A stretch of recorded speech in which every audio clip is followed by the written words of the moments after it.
the Dignity Index. The Dignity Index. The first ever Dignity Index was released today, scoring the messages from political candidates. A 1 to 8 scale measures speech based on dignity or contempt. Each one of us deserves dignity. We don't want to throw away our passion, our political beliefs, our personal beliefs, but we want to talk with people in a different way.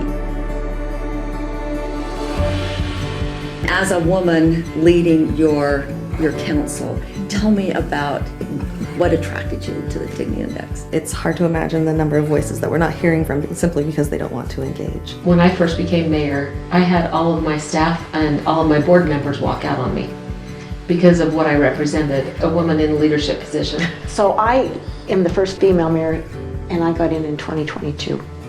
And men were not happy that a female was in charge.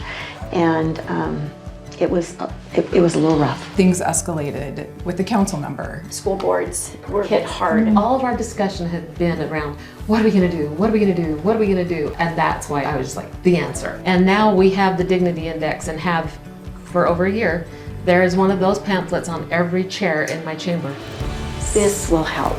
Yes. We finally have something solid that we can grasp, and it will help. It's so powerful because it is everything that we can't ever say in a tool.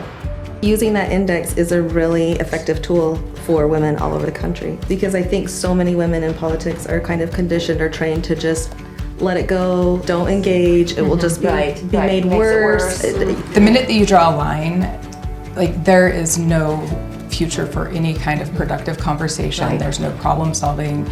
There's just nothing forward moving. And it's so sad because our communities need all of us. They need all of our perspectives. They need every lived experience that's at that table, helping make that decision. I've learned to not like tiptoe around it so much. It's okay for us to step up and take our place at the table and to voice our opinion and our thoughts and our problem-solving skills. I always begin my meetings with, I ask you to get up. You do not have to agree with us, but I ask you to speak with dignity, respect, and kindness. I would ask each board of directors to share their experiences with the concepts of the Dignity Index and how it had affected their life, not just professionally, but personally. And I think that's what's great about this.